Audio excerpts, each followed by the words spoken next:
आप सभी का स्वागत करता हूँ आपके अपने परिवार फ्यूचर रैंकर्स में। आज हम लोग विद्युत धारा के चैप्टर में अगली क्लास करने वाले हैं किस पर? तो प्रॉपर्टीज ऑफ चार्ज यानी आवेश की विशेषताएं पर। तो चलो हम लोग बिना कोई देरी के क्लास को स्टार्ट करता हूँ और एक एक विशेषताओं को आपको बताता हूँ। तो आपको पता होना चाहिए कि जब हम लोग विपरीत प्रकार के चुंबकीय यानी एक का साउथ एक का नॉर्थ जो एक साइड करते हैं तो दोनों आपस में क्या करते हैं, चिपक जाते हैं। उसी तरह आवेश में होता है, जब विपरीत आवेश होते हैं तो वो आकर्षित करते हैं, परंतु जब वो समान प्रकार के आवेश होते हैं तो एक दूसरे को प्रतिकर्षित करते हैं। तो यही पहली प्रॉपर्टीज में आप ये लिखना होगा, आपको लिख लीजिए कि विपरीत प्रकार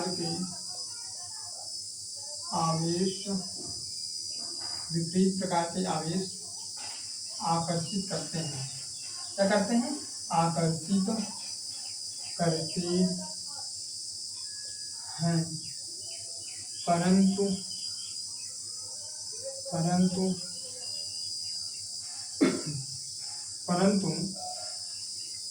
समान प्रकार के आवेश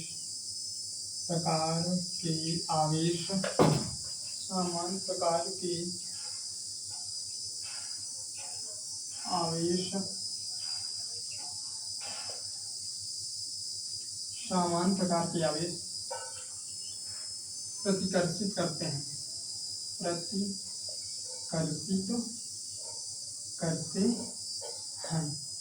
हमारे कहने का मतलब ये है, जब आप समान प्रकार के आवेश लाएंगे दोनों के एक दूसरे के पास तो क्या करेंगे, तो वो क्या करते हैं, प्रतिकर्षित करते हैं। परंतु जब अलग अलग प्रकार के रहेंगे तो एक दूसरे को आकर्षित कर लेंगे।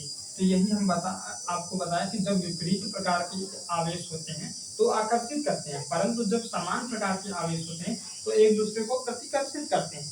और उसके बाद दूसरी प्रॉपर्टीज क्या हो जाएगी, तो दूसरी प्रॉपर्टीज हो जाती है, देखिए मान लीजिए दो क्या थे, आवेश थे।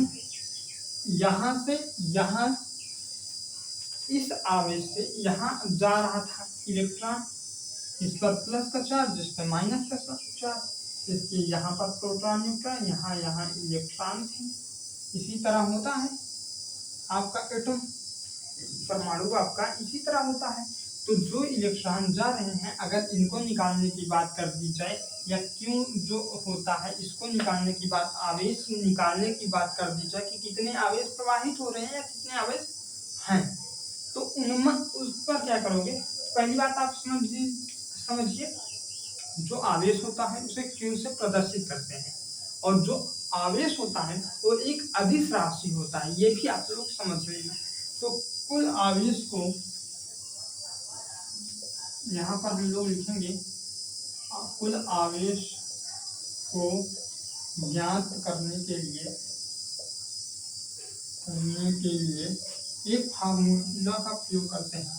तो ये सूत्र क्या हो जाएगा, तो क्यू क्या है, हमारा आवेश, यन क्या है, ई, क्यू यन ई प्लस माइनस क्यू यन ई, ये हमारा फार्मूला होता है।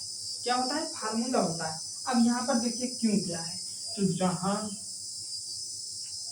क्यू हमारा हो जाता है, क्यू आपका हो जाता है कूलाम यानी आवेश।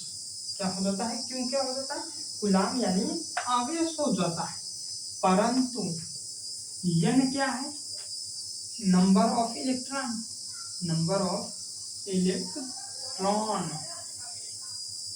यानी इलेक्ट्रॉन की संख्या, कि कितने इलेक्ट्रॉन प्रवाहित हो रहे हैं उसकी संख्या, इलेक्ट्रॉन की संख्या हो जाता है। उसके बाद आपका ई क्या है, तो ई आपका हो जाता है इलेक्ट्रॉन, और इलेक्ट्रॉन क्या कितना होता है, ई बराबर 1 माइनस 1.6 गुणे 10 की घात माइनस का 19 हो जाता है। कूलम हो जाता है। कितना हो जाता है? ई बराबर 1.6 गुणित 10⁻⁻19 हो जाता है। इतना आपको समझ में आया कि क्यों इसमें क्या है? तो कूलम है जो आवेश है, यानी क्या है? नंबर ऑफ इलेक्ट्रॉन यानी इलेक्ट्रॉन की संख्या, और ई क्या है? इलेक्ट्रॉन, चार्ज ऑन इलेक्ट्रॉन यानी आवेश पर इलेक्ट्रॉनों की संख्या। यहाँ हो जाता है आवेश पर इलेक्ट्रॉन, आवेश पर इलेक्ट्रॉन। ये आपको समझना है कि ये क्या होता है। ये जो होता है आवेश पर इलेक्ट्रॉन, कितने आवेश हैं उनके इलेक्ट्रॉन की संख्या होती है, और नंबर ऑफ इलेक्ट्रॉन यानी कितने इलेक्ट्रॉन हैं। इन सब पर आएगा तो आप लोग इस तरह कर लेना। तो इस पर एक न्यूमेरिकल हो जाए प्यारा सा छोटा सा। तो आप मान लीजिए इलेक्ट्रॉन की संख्या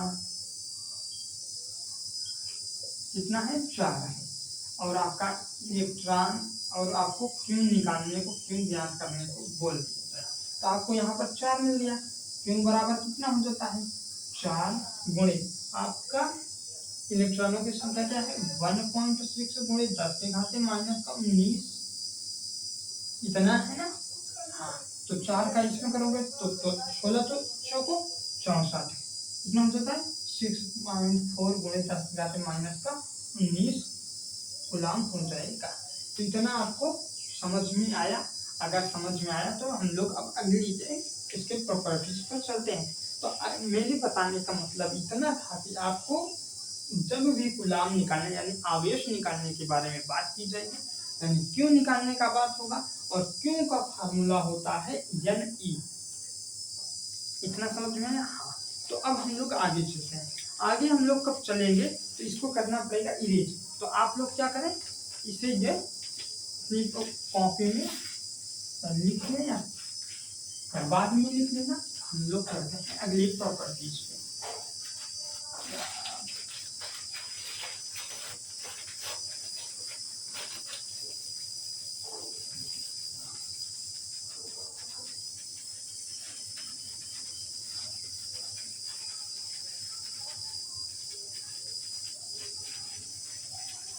तो आप लोग अभी तक ऊर्जा संरक्षण का नियम तो पढ़ा ही होगा कि ऊर्जा का को ना तो बनाया जा सकता है ना तो मिटाया जा सकता है, एक रूप से दूसरे रूप में स्थानांतरण किया जा सकता है। तो उसी तरह आपका आवेश का भी संरक्षण नियम होता है। आवेश का संरक्षण नियम, उसमें आपको क्या बताया जाएगा कि ना तो आवेश को बनाया जा सकता है ना तो मिटाया जा सकता है, पर उसका एक रूप से दूसरे रूप में परिवर्तित किया जा सकता है, यानी स्थानांतरण किया जा सकता है। तो चलो हम लोग इसको भी प्रॉपर्टी में लिख लेते हैं।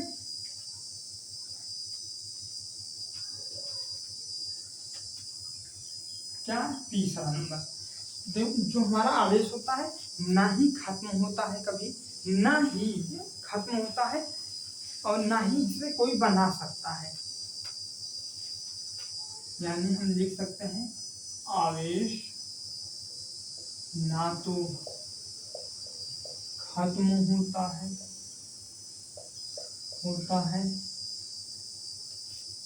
और आवेश को ना तो बनाया जा सकता है,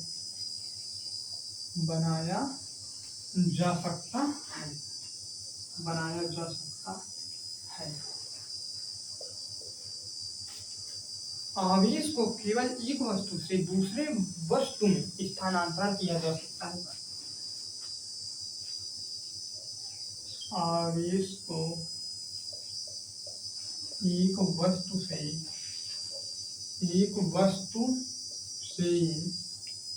दूसरे वस्तु में स्थानांतरण किया जा सकता है। बस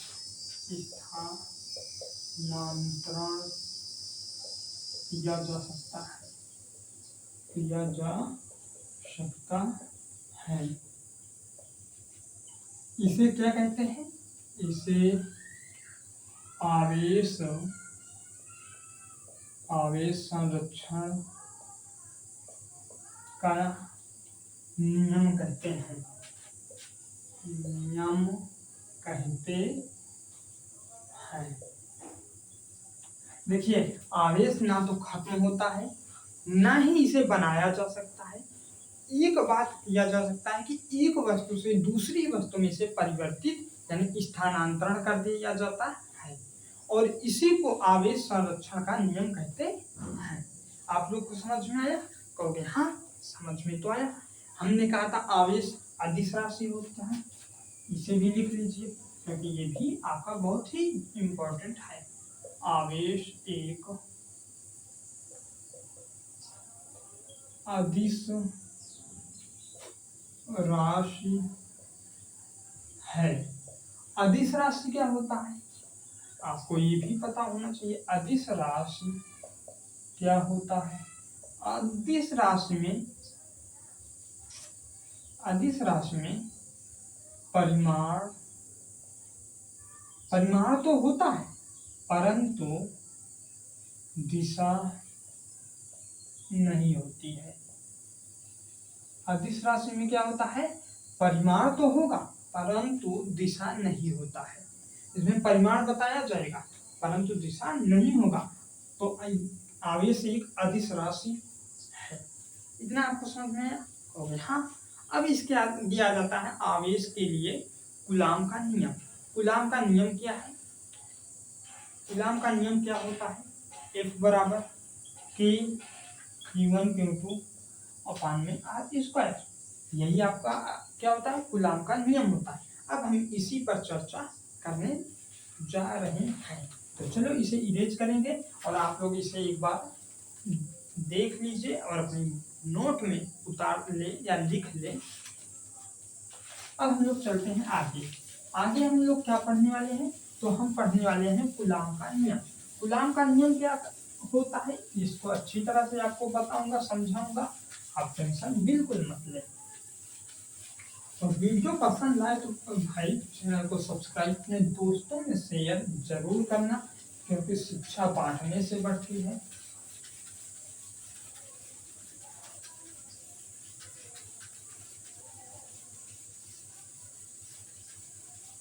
अब हम लोग क्या, तो अब हम लोग देख रहे हैं कूलाम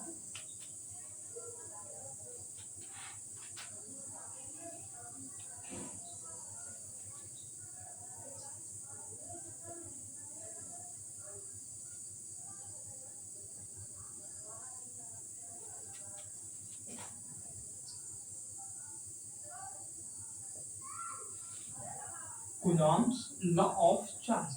इसे क्या कहते हैं? आवेश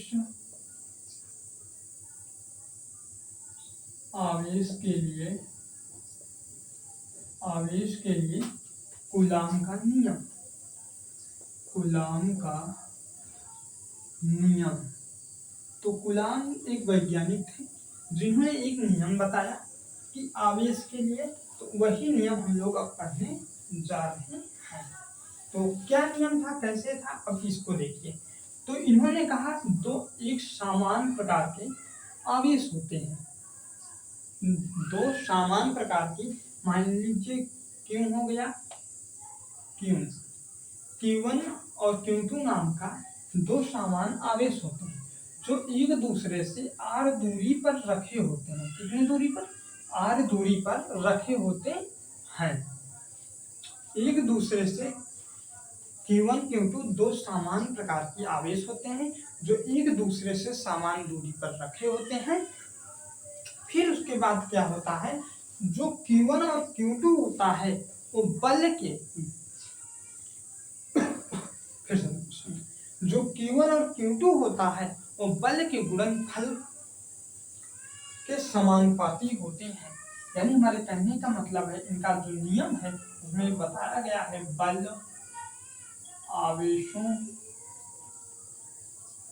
आवेशों के गुणनफल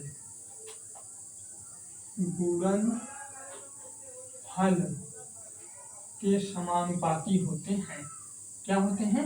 के समानुपाती होते हैं बल आवेशों के गुणनफल के समानुपाती होते हैं। इतना आपको समझ में आया? यानी हमारे कहने का मतलब ये जो Q1 है और Q2 है, इन दोनों का गुणा करोगे तो बल के समानुपाती होता है। तो समानुपाती का चिन्ह इस तरह बनता है और Q1 और Q2 के क्या होते हैं? गुणनफल होते हैं। तो Q1 और Q2 क्या होते हैं? गुणनफल होते हैं।